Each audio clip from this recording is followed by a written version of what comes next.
BRS सरबराह व साबिक chief minister के चंद्रशेखर राव की मौजूदगी में रिटायर्ड आईपीएस औहदेदार आरएस प्रवीण कुमार ने भारत राष्ट्र समिति में शमूलियत इख्तियार कर ली। वाज़ेह है कि प्रवीण कुमार ने सदर तेलंगाना बीएसपी के ओहदे से इस्तीफा दे दिया है और बीआरएस में शमूलियत इख्तियार की है। केसीआर ने प्रवीण कुमार का पार्टी में इस्तकबाल किया और गुलाबी खंडवा पेश किया। प्रवीण कुमार के हमरा बीएसपी के कायदीन और कारकुनों की एक बड़ी तादाद भी बीआरएस में शमूलियत इख्तियार की। इस मौके पर साबिक वज़ीर ज़राअत निरंजन रेड्डी, साबिक रुकन असेंबली आनंद मरी जनार्दन रेड्डी, बालाराजू, बालका सुमन और दूसरे मौजूद थे। काबिल अज़ीम प्रवीण कुमार ने तेलंगाना भवन में प्रेस कॉन्फ्रेंस से खिताब करते हुए कहा कि वो तेलंगाना के वसी तर मुफादात को मलहूज रखते हुए बीआरएस में शमूलियत इख्तियार कर रहे हैं। प्रवीण कुमार ने तेलंगाना भवन में प्रोफेसर जयशंकर के मुजस्समे पर गुलाहे अकीदत निछावर किए और उनकी खिदमात को खिराज अकीदत पेश किया। प्रवीण कुमार ने कहा कि अगर वो पैकेज के ख्वाहां होते तो कांग्रेस में शमूलियत इख्तियार कर दें। उन्होंने कहा कि सोशल मीडिया पर मुझसे इस्तफसार किया जा रहा है कि मैंने बीआरएस में शमूलियत के लिए कितने करोड़ रुपए हासिल किए।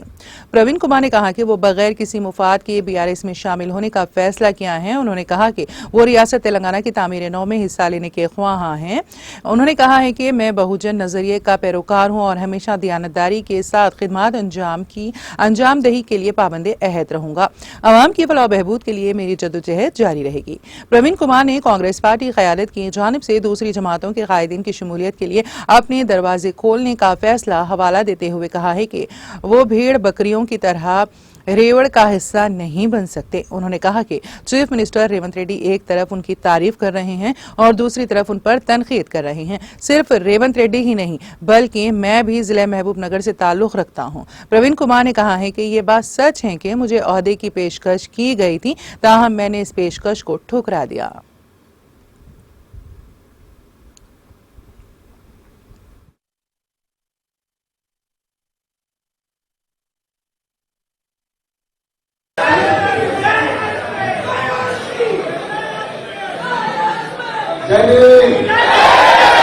జై తెలంగాణ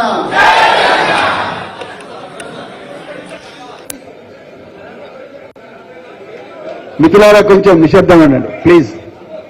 ఎక్కడున్నా అక్కడనే ఉండండి. ఎక్కడున్నా అక్కడనే ఉండండి. కూర్చోండి కూర్చోండి, ఏం కాదు.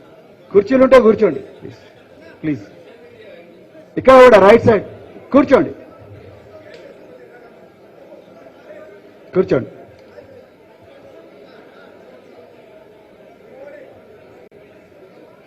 తెలంగాణ అమర వీరులకు అదేవిధంగా బహుజన ఉద్యమ పితామహులకు అందరికీ ఘనమైన నివాళి అర్పిస్తూ మరి తెలంగాణ సాధకులు తెలంగాణ ఉద్యమాన్ని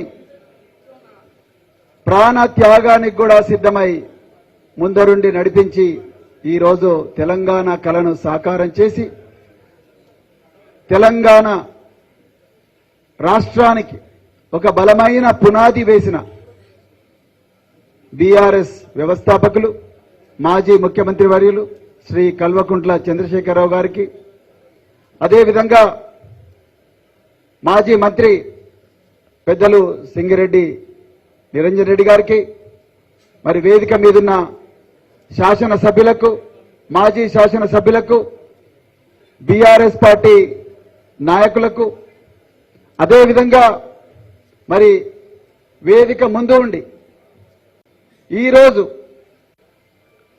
భారత రాష్ట్ర సమితిలో చాలా ఉత్సాహంగా కోలాహలంగా చేరిన అందరి అక్కలకు, తమ్ముళ్లకు, చెల్లెలకు, అన్నలకు అందరికి కూడా హృదయపూర్వక ధన్యవాదాలు మిత్రులారా. జై భీమ్, జై ఫూలే, జై తెలంగాణ. ఈరోజు ఇంత చారిత్రాత్మకమైన అవకాశాన్ని మరి మనందరికీ ఇచ్చి తెలంగాణలో ఒక కొత్త ఒరవడికి శ్రీకారం చుట్టిన పెద్దలు గౌరవనీయులు శ్రీ కేసీఆర్ గారికి